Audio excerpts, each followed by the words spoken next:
Sir నా voice మీకు వినిపిస్తుందా? వినిపిస్తుంది. రైట్, ఇప్పుడు చెప్తా ఉన్నాడు. ఇప్పుడు మన నర్సయ్య గౌడ్ గారు చెప్తా ఉన్నారు, మీ గవర్నమెంట్ వైఫల్యం చెందింది అని ఇటువంటి ప్రశ్న కూడా లేవనెత్తింది. ఇలాంటి ఎంత పకడ్బందీగా నిర్వహించాలి? ఇలాంటివి లీకలు అవ్వడం, దాంతోపాటు ఈ యొక్క నిర్ణయాలు తీసుకోవడం, దేనికోసము నిర్ణయాలు తీసుకుంటున్నారు? ఇప్పుడు భవిష్యత్తు విద్యార్థుల భవిష్యత్తు కూడా దృష్టిలో పెట్టుకునేటువంటి నిర్ణయాలు తీసుకోవాలి కదా. ఇలాంటివి దీనికి సంబంధించి విమర్శలు చేస్తూ ఉన్నారు. దీనికి సంబంధించి మీ యొక్క గవర్నమెంట్ వైఫల్యం చెందినట్టు మీరు సమర్థిస్తారు దీనికి?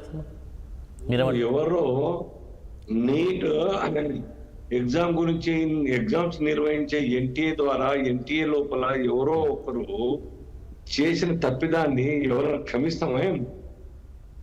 నీట్ దేశవ్యాప్తంగా ఎగ్జామ్ కండక్ట్ చేసి పిల్లలకు అందరు కూడా పదే పదే అనేక రకాల ఎగ్జామ్స్ ప్రతి స్టేట్ ఎగ్జామ్ రాసేటువంటి ఒక కష్టాన్ని దూరం చేస్తూ నీట్ ని జాతీయ స్థాయిలో ఎగ్జామ్ కండక్ట్ చేయడానికి నిర్ణయం తీసుకొని మరి సక్సెస్ఫుల్ గా నిర్వహిస్తున్నటువంటి ఒక తరుణంలో ఒకసారి అవుతుంది ఆ తప్పిదం జరిగింది ఏవో అధికారి ద్వారా, లేదా అధికారులు కోచింగ్ సెంటర్స్ ప్రలోభాలకు లొంగి చేసి ఉంటారు. దాన్ని క్షమించేది ఏముంటది?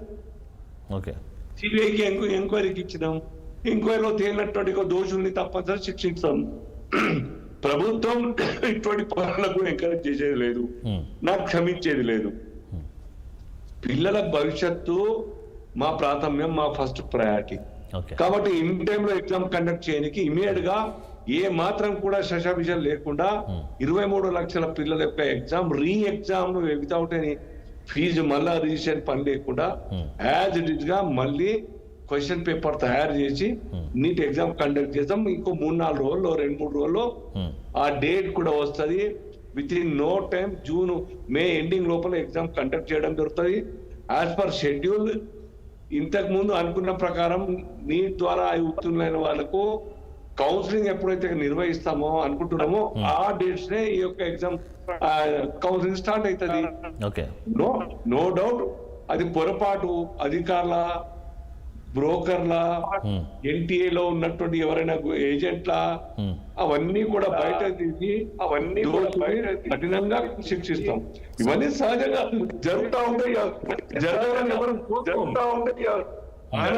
సాధారణంగా జరుగుతాయి అని చెప్పేసి మీరు అంటున్నారు. దీనికి సంబంధించి అంతేనా? సాధారణంగా జరుగుతూ ఉంటాయి కాబట్టి ఎవరిని కూడా ప్రతి విద్యార్థిని కూడా దృష్టిలో పెట్టుకొని నిర్ణయాలు తీసుకునే అవకాశం కనిపిస్తుంది అని చెప్పేసి మీరు అంటారు గవర్నమెంట్ తరఫు నుంచి. ఓకే సార్, లక్ష్మణ్ గారు మీరు చెప్పండి. ఇప్పుడు ఏది ఏమైనా కూడా పేపర్ లీక్ కావడం అన్న దాన్ని ఎవరు సమర్థించారు.